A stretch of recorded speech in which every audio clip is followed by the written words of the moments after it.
തോബിത്ത് അധ്യായം 8. ഭക്ഷണത്തിന് ശേഷം തോബിയാസിനെ അവർ സാറായുടെ അടുത്തേക്ക് നയിച്ചു. അവൻ റഫായേലിന്റെ വാക്കുകൾ അനുസ്മരിച്ച് ധൂപകലശത്തിലെ തീക്കനലിൽ മത്സ്യത്തിന്റെ ചങ്കും കരളും ഇട്ടുപുകച്ചു. മണമേറ്റപ്പോൾ പിശാച് ഈജിപ്തിന്റെ അങ്ങേയറ്റത്തേക്ക് പലായനം ചെയ്തു. ദൂതൻ അവനെ ബന്ധിച്ചു.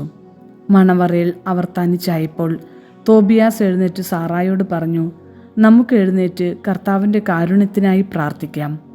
തോബിയാസ് ഇങ്ങനെ പ്രാർത്ഥിച്ചു: ഞങ്ങളുടെ പിതാക്കന്മാരുടെ ദൈവമേ, അവിടുന്ന് വാഴ്ത്തപ്പെടട്ടെ. അവിടുത്തെ വിശുദ്ധവും മഹനീയവുമായ നാമം എന്നെന്നും വാഴ്ത്തപ്പെടട്ടെ. ആകാശവും അങ്ങയുടെ സകല സൃഷ്ടികളും അങ്ങയെ വാഴ്ത്തട്ടെ. അവിടുന്ന് ആദത്തെ സൃഷ്ടിച്ചു. അവന് തുണയും താങ്ങുമായി ഹവ്വായെ ഭാര്യയായി നൽകി. അവരിൽ നിന്നും മാനവ വംശം ഉത്ഭവിച്ചു. അവിടുന്ന് പറഞ്ഞു, മനുഷ്യൻ ഏകനായിരിക്കുന്നത് നന്നല്ല. അവനു വേണ്ടി അവനെപ്പോലുള്ള ഒരു തുണയെ നമുക്ക് സൃഷ്ടിക്കാം. കർത്താവെ, ഞാൻ ഇവളെ സ്വീകരിക്കുന്നത് ജഡികമായ അഭിലാഷത്താലല്ല, നിഷ്കളങ്കമായ പ്രേമത്താലാണ്. അങ്ങയുടെ കാരുണ്യം എനിക്കുണ്ടാകണമേ. ഇവളോടൊത്ത് വാർദ്ധക്യത്തിലെത്തുന്നതിന് അവിടുന്ന് അനുഗ്രഹിച്ചാലും. അവൾ ആമേൻ എന്ന് ഏറ്റുപറഞ്ഞു. അവർ ഇരുവരും ഉറങ്ങാൻ കിടന്നു. എന്നാൽ അവനും മരിക്കുമെന്ന് വിചാരിച്ച് റഗുവേൽ എഴുന്നേറ്റ് പോയി ഒരു ശവക്കുഴി ഉണ്ടാക്കി.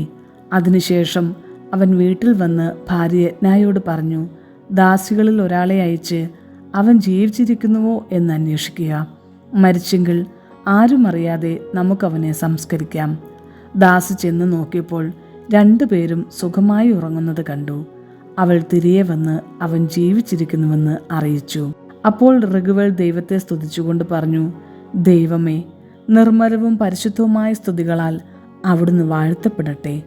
അവിടുത്തെ വിശുദ്ധരും സകല സൃഷ്ടികളും അവിടുത്തെ വാഴ്ത്തട്ടെ.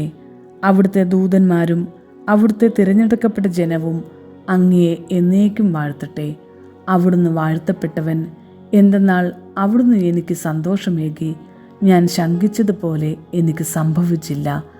അവിടുത്തെ അനന്ത കാരുണ്യത്തിനനുസൃതമായി അവിടുന്ന് ഞങ്ങളോട് വർത്തിച്ചു. അവിടുന്ന് വാഴ്ത്തപ്പെട്ടവൻ. ഏകസന്താനങ്ങളായ ആ 2 പേരിലും അവിടുന്ന് കരുണ വർഷിച്ചിരിക്കുന്നു. കർത്താവെ, അവരിൽ കനിയണമേ. ആരോഗ്യവും സന്തോഷവും കൃപയും നൽകി അവരുടെ ജീവിതത്തെ ധന്യമാക്കണമേ. അനന്തരം അവൻ ശവക്കുഴി മൂടിക്കളയാൻ ഭൃത്യന്മാരോട് ആജ്ഞാപിച്ചു. 14 ദിവസം നീണ്ടുനിന്ന വിവാഹ വിരുന്ന് അവൻ നടത്തി. വിരുന്ന് ദിവസങ്ങൾ കഴിയുന്നതിന് മുൻപ് വിവാഹ വിരുന്നിൻ്റെ 14 ദിവസവും പൂർത്തിയാകാതെ അവിടം വിട്ടു പോകരുതെന്ന് റഗുവേൽ തോബിയാസിനോട് നിർബന്ധമായി പറഞ്ഞു.